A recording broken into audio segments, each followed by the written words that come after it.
Hi, everyone. This is Pastor Henry of Dixon United Methodist Church. And for today's devotional, we will be in Ephesians chapter 2, verses 8 to 9. And this is what it says: "For by grace you have been saved through faith. And this is not your own doing. It is the gift of God, not the result of works, so that no one may boast." Pause the video and read the passage to yourself a few times. Once again, Ephesians chapter 2, verses 8 to 9. Then I invite you to reflect on the following question: how have you come to understand the word grace? And I may have asked this question before, but I want you to continue to think about it. How have you come to understand the word grace? Our theologian of focus, Julian of Norwich, writes, "And when we fall, quickly he raises us up with his loving embrace and his gracious touch.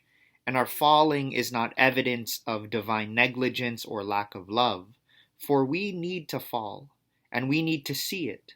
For if we did not fall, we should not know how feeble and how wretched we are in ourselves. Nor, too, should we know so completely that wonderful love of our Creator." Julian speaks of the importance of falling, which can be interpreted in various ways, but I would like to interpret it as the things that we do, the things that we are complicit in that separate us from the love of God, that separate us from God, that separate us from neighbor and stranger, and that harms, physically harms, spiritually harms, and mentally harms neighbor and stranger. Julian highlights that in our falling, there is this opportunity to learn from our mistakes, to engage in humility, to recenter ourselves in loving God and neighbor. And this is all possible through God's empowering love. That once again, in the midst of falling, God is supporting us. God is empowering us to get back up. This is what I would like to call grace.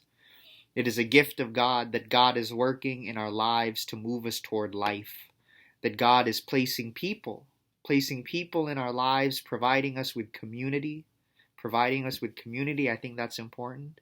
To work out our salvation, to work out our healing and our transformation. The journey of faith is not of our own doing. It is a journey we are called to take in community and realize that God is there with us. So today I invite you to do the following. Write about a time that you have experienced falling, however you may want to interpret it, and what happened, and how did you rise back up again? And then finally pray.